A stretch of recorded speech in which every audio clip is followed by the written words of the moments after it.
نبی نے خود نہیں جگایا، نبی نے حضرت علی رضی اللہ تعالیٰ عنہ کو بلا کر کہا علی اس کو اٹھاؤ، نبی نے کیوں نہیں جگایا؟ علی رضی اللہ تعالیٰ عنہ سوال کیا یا رسول اللہ آپ نہیں اٹھائے، آپ مجھ سے اٹھوائے؟ اللہ کے رسول نے کہا علی جب انسان سوتا ہے، جب اس کو اٹھایا جاتا ہے، جب انسان سوتا ہے، جب اس کو اٹھایا جاتا ہے تو انسان بڑبڑاتا ہے، اگر میں اس کو اٹھاتا وہ میرا امتی تھا، میں اس کا نبی، اگر میں نبی ہو کر اس کو اٹھاتا وہ بڑبڑاتا تو میری شان میں بے ادبی ہو جاتی، اس لیے میں نے نہیں جگایا۔ میرا تیسرا سوال تھا ہاتھ پاؤں نیچے ہوتا ہے، دل بیچ میں ہوتا ہے، سر اوپر ہوتا ہے، اس کا کیا مطلب ہے؟ دنیاوی مثال ہے، ہاتھ پیر سے انسان کام کرتا ہے، دل بیچ میں ہے مال جمع کرتا ہے، سر اوپر ہے، جس اللہ نے ہمیں پیدا کیا تھا، دماغ دیا تھا سوچنے کے لیے، اس دماغ سے ہم اپنے رسول کو، اپنے نبی کو پہچان سکتے تھے، اپنے خدا کو پہچان سکتے تھے، لیکن آج ہم لوگ خدا کو نہیں پہچان رہے ہیں۔ انشاءاللہ ہم لوگ پہلی فرصت میں نبی کی سنت کو اور خدا کی عبادت کریں گے۔ ہاں ٹھیک ہے انشاءاللہ۔ زمزم کو سرو تسنیم ملک نہیں سکتا، اے نبی آپ کی تعظیم لکھ نہیں سکتا، میں اگر 7 سمندر نچوڑوں راحت آپ کے نام کی ایک میم لکھ نہیں سکتا، جب زباں مصطفیٰ نے ہلائی، جب زباں مصطفیٰ نے ہلائی، لب پہ اللہ کی بات آئی، ہاتھ تکیا ہے بستر چٹائی، اور تیرے حصے میں ساری خدائی، کہ دست قدرت نے ایسا بنایا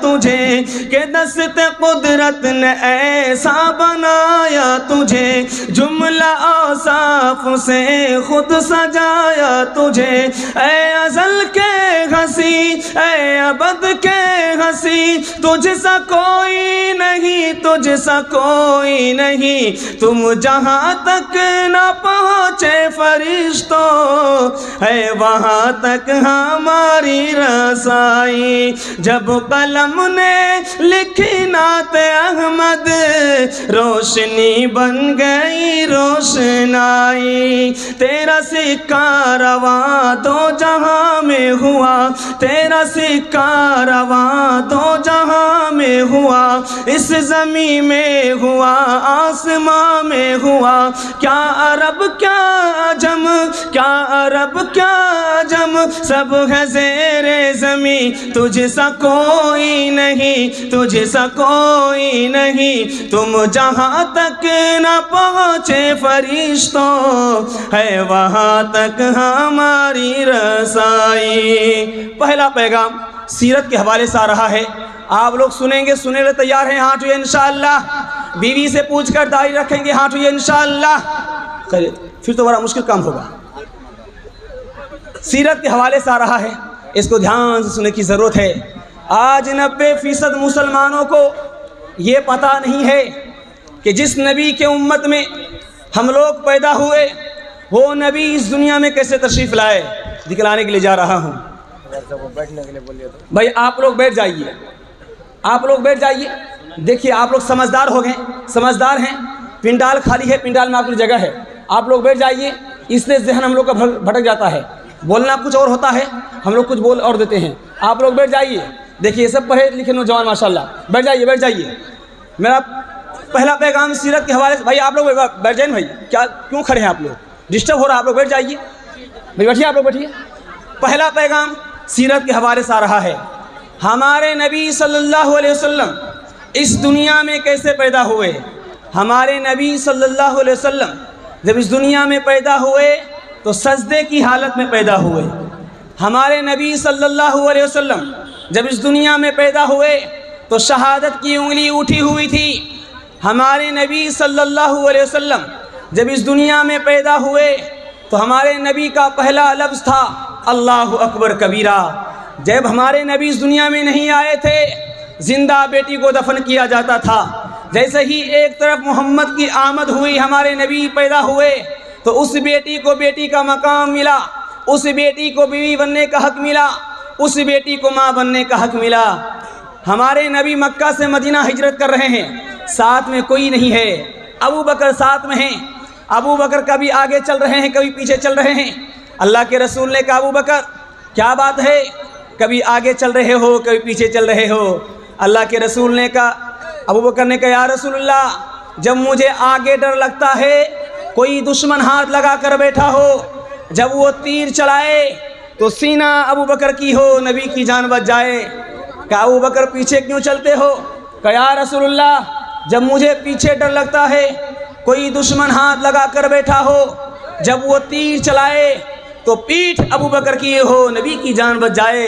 اللہ کے رسول نے کہا ابو بکر اپنے جان خطرے میں ڈال رہے ہو، میری جان بچانا چاہتے ہو؟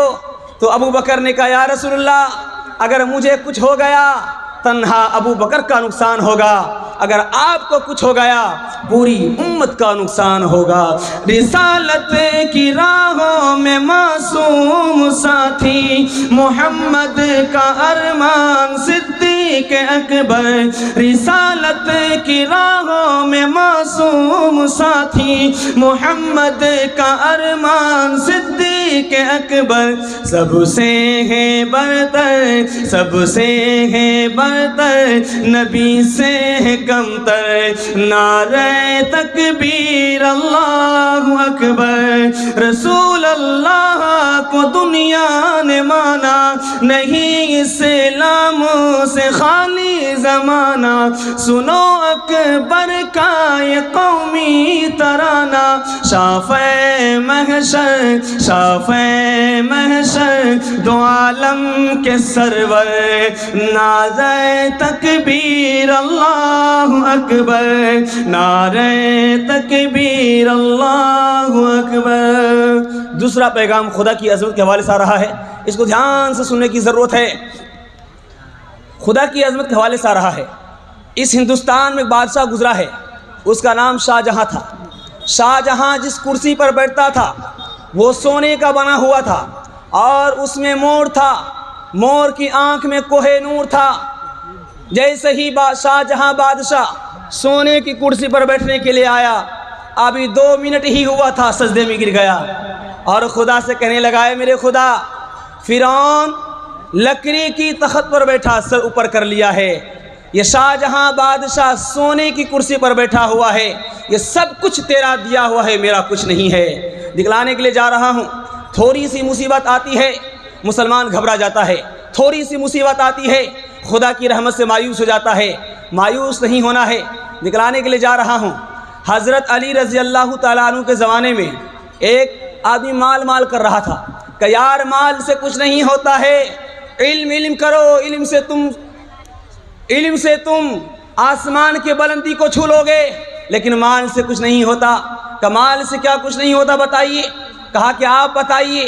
حضرت علی رضی اللہ تعالیٰ عنہ نے کہا کہ جب انسان کے پاس مال آتا ہے تو انسان سر اوپر کر لیتا ہے، جب انسان کے پاس مال آتا ہے غریب کی مدد نہیں کرتا، جب انسان کے پاس مال آتا ہے خدا کا گھر جانا گوارا نہیں کرتا، جب انسان کے پاس مال آتا ہے بڑوں کی ادب نہیں کرتا، جب انسان کے پاس مال آتا ہے علماء کی ادب نہیں کرتا۔ اب پوچھو کہ علم سے کیا ہوتا ہے؟ پھر علی رضی اللہ تعالیٰ عنہ نے کہا کہ پوچھو علم سے کیا ہوتا ہے؟ کہ بتائیے علم سے کیا ہوتا ہے؟ کہا کہ جب انسان کے پاس علم آتا ہے تو سر نیچے ہوتا ہے، جب انسان کے پاس علم آتا ہے بڑوں کی ادب کرتا ہے، جب انسان کے پاس علم آتا ہے تو بڑوں کی ادب کرتا ہے، غریب کی مدد کرتا ہے، جب انسان کے پاس علم آتا ہے اسی علم کے ذریعے اپنے آپ کو بھی اور اسی علم کے ذریعے پوری امت کو لے کر خدا تک پہنچ جاتا ہے۔ انشاءاللہ ہم لوگ پہلی فرصت میں اپنے بچے کو قرآن و حدیث کی تعلیم دیں گے، ہاتھ ہوئیے انشاءاللہ۔ خدا ہے مہرباں بولو، بولو ہے مہرباں بولو، خدا ہے مہرباں بولو، بولو ہے مہرباں بولو، اے اہل وطن جان وطن بن کے دکھا دو، اس خاک کے ذرے کو بھی انسان بنا دو۔ انسان وہ ہے علم کی ہو جس میں تجلی، حیوان کو کبھی علم ملا ہو تو بتا دو، ہو علم تو پھر کیا نہیں امکان میں تمہارے، تم چاہو تو جنگل کو بھی گلزار بنا دو۔ بے علم کے جینا بھی ہے ایک قسم کا مرنا، جیسے تن بے روح کو جلا دو کہ دبا دو، خدا ہے مہرباں بولو، بولو ہے مہرباں بولو، خدا ہے مہرباں بولو، بولو ہے مہرباں بولو۔ دکھلانے کے لیے جا رہا ہوں، ماں باپ کے حوالے سے پیغام آ رہا ہے۔ آپ لوگ مکمل تیار ہیں؟ ہاتھ اٹھائیے انشاءاللہ۔ ماں باپ کے حوالے سے بہت تیزی کے ساتھ پیغام آ رہا ہے۔ مسلمان کا بچہ ہے، شادی نہیں ہوا، جوان ہے، تب تک یہ جوان ہے کہ ماں کو ماں بولتا ہے، جیسے ہی شادی ہوا دوپٹے کا رنگ کیا چڑھتا ہے، جوان ہی بدل جاتا ہے۔ اب ماں باپ کو بوجھ سمجھ رہا ہے، ساس سسر کو قبلہ اور کعبہ سمجھ رہا، کا پٹھا، بھائی کو کسائی سمجھ رہا ہے، سالہ کو ساری خدائی سمجھ رہا ہے۔ دکھلانے کے لیے جا رہا ہوں، شادی ہوا، دوپٹے کا رنگ چڑھ گیا، ماں سے بات نہیں، باپ سے بات نہیں، بہن سے بات نہیں، 10 کلو صابن بہن کے لیے، 10 کلو صابن سالی کی کہاوت مشہور ہے کہ جس دودھ میں چھالی نہیں وہ دودھ بیکار، جس گھر میں سالی نہیں وہ گھر بیکار۔ اب کیا ہوتا ہے، 10 کلو صابن سالی کے لیے آ رہا ہے، 10 کلو صابن ساس سسر کے لیے آ رہا ہے، 20 کلو صابن لال دوپٹے والی کے لیے آ رہا ہے۔ ماں کو صابن نہیں، باپ کو صابن نہیں، بہن کو صابن نہیں۔ آج ہمارا نوجوان ترقی کیوں نہیں کر پا رہا ہے؟ یہ ماں باپ کی بد دعا کی وجہ سے۔ ماں باپ کی بد دعا لے کر چلو گے کبھی ترقی نہیں کر پاؤ گے۔ آپ کو ایک فریاد سنانے کے لیے جا رہا ہوں، آپ کا کلیجہ منہ کو آئے گا۔ ماں ہمیں کس طریقے سے پالتی ہے آپ کو دکھلانے کے لیے جا رہا ہوں۔ چین کے اندر زلزلہ آیا، ایک 5 دن کا بچہ ماں بھی ملبے کے نیچے دب گئی۔ 5 دن کے بعد اس ملبے کو ہٹایا جا رہا ہے، ماں بھی زندہ نکلی، بچہ بھی زندہ نکلا۔ اب اس ماں کا انٹرویو ہو رہا ہے، اس ماں کا امتحان ہو رہا ہے کہ ماں تو زندہ رہ سکتی ہے، یہ 5 دن کا بچہ زندہ کیسے رہ گیا؟ تو ماں نے انٹرویو میں کتنا پیارا جواب دیا۔ ماں نے کہا کہ جب تک میرے پیٹ میں دانہ تھا میرا دودھ اترتا رہا، میں اس بچے کو پلاتی رہی، جیسے ہی میرا پیٹ کا دانہ ختم ہو گیا تو میرا دودھ اترنا بند ہو گیا، تو میں نے دل سے کہا اے دل، دودھ نہیں ہے خون جگر تو ہے۔ میں نے دائیں ہاتھ کے 5 انگلیوں کو زخمی کیا، خون نکلا، بچے کو پلائی۔ اس کے بعد میرے بچے کا پیاس نہیں بجھا، میں نے بائیں ہاتھ کے 5 انگلیوں کو زخمی کیا، خون نکلا، بچے کو پلائی۔ اس کے بعد مجھے ہوش نہیں ہے، میں کہاں ہوں، میرا بچہ کہاں ہے؟ اس ماں کے ستانے والے نہ اس دنیا میں آباد رہو گے نہ اس دنیا میں آباد رہو گے۔ انشاءاللہ ہم لوگ وعدہ کریں کہ ماں باپ کی خدمت کریں گے، ہاں جی انشاءاللہ۔ ساس سسر کو ہنسائیں گے، ماں باپ کو رلائیں گے، ہاں جی انشاءاللہ۔ خیر وہی لوگ کہا ہاتھ اٹھائے جن کا نام ہوٹل لسٹ میں نہیں آیا ہے۔ ماں سے بڑھ کر، ماں سے بڑھ کر، ماں سے بڑھ کر کوئی نام کیا ہوگا؟ ماں سے بڑھ کر، ماں سے بڑھ کر کوئی نام کیا ہوگا؟ اس نام کا ہم سے حق ادا کیا ہوگا؟ جس کے قدموں کے نیچے جنت ہے، جس کے قدموں کے نیچے جنت ہے، اس کے سر کا مقام کیا ہوگا؟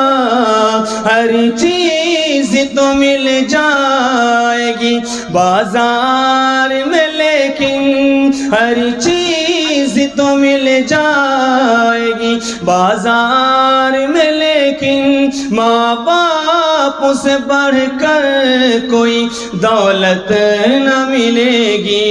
آنچل جو اٹھا کر کے ماں تیری دعا کر دے، دنیا ہو یا عقبہ کہیں ذلت نہ ملے گی۔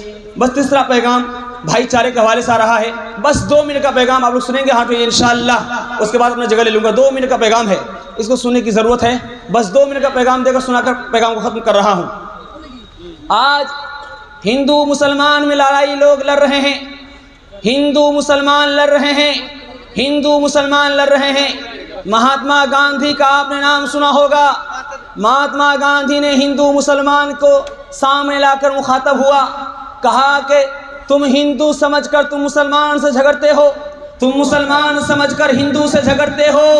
مہاتما گاندھی نے کیا کہا کہ میں نے ہندو سے ہا کو نکالا، میں نے مسلمانوں سے میں نے میم کو نکالا۔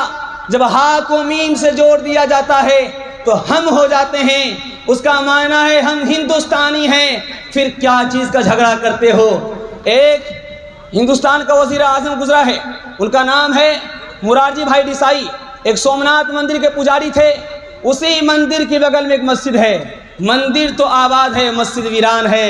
مرارجی بھائی دیسائی مسلمانوں سے خطاب کرتا ہے، مسلمانوں تم مجھے ایک امام دے دو، تم مجھے ایک مؤذن دے دو، تنخواہ میں دوں گا۔ مسلمان کہتا ہے آپ تو ہندو ہو، آپ کو امام کی کیا ضرورت ہے، آپ کو مؤذن کی کیا ضرورت ہے۔ تو مرارجی بھائی دیسائی نے کیا پیغام دیا، کہا کہ ہندوستان کی خوبصورتی ہے، ایک طرف مندر ہے، ایک طرف مسجد ہے، میں یہ نہیں چاہتا کہ مندر آباد رہے اور مسجد ویران رہے۔ یہ پہلے بھائی چارہ تھا۔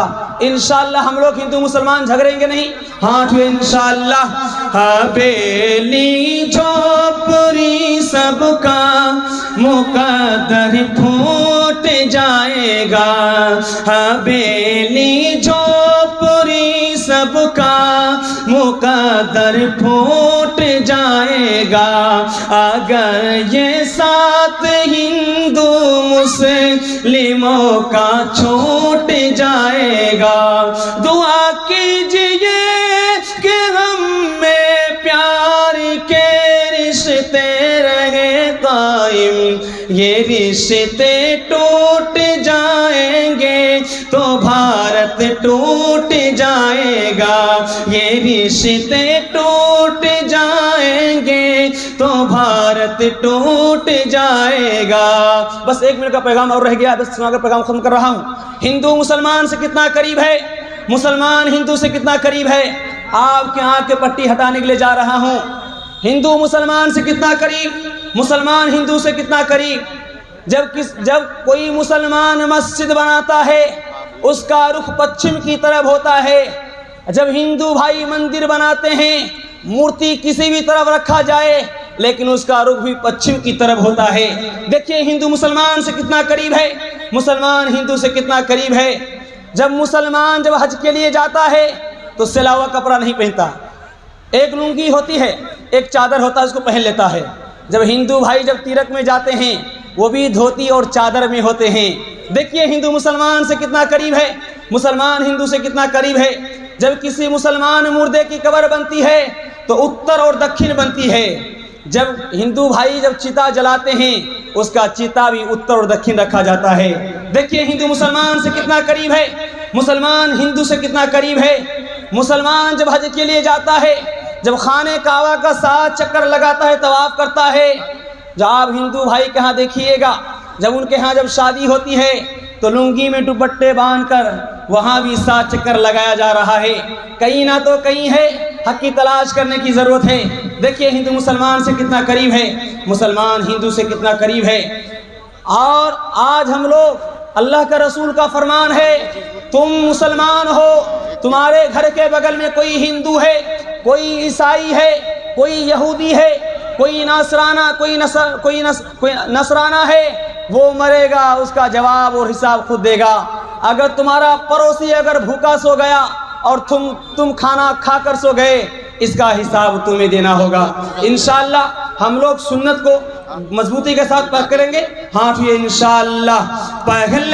پہل توبہ پہلے توبہ سے دل پاک کر لیجئے، پہلے توبہ سے دل پاک کر لیجئے، جام توحید لب سے لگا لیجئے، آب زمزم سے پھر اپنا منہ دھوئیے اور نام شہ انبیاء لیجئے، اتنا کہہ دیجئے آج قاصر ذرا آپ کی نعت گوئی کا مقصد ہے کیا، گر نبی کی غلامی کی ہے آرزو تو غلام نبی سے دعا لیجئے۔ بس پیغام ختم ہو گیا، 3 کام کیجئے۔ شکراً جزاکم اللہ خیر، بہت بہت آپ کا شکریہ۔ جیسا کہ آپ حضرات کو معلوم ہے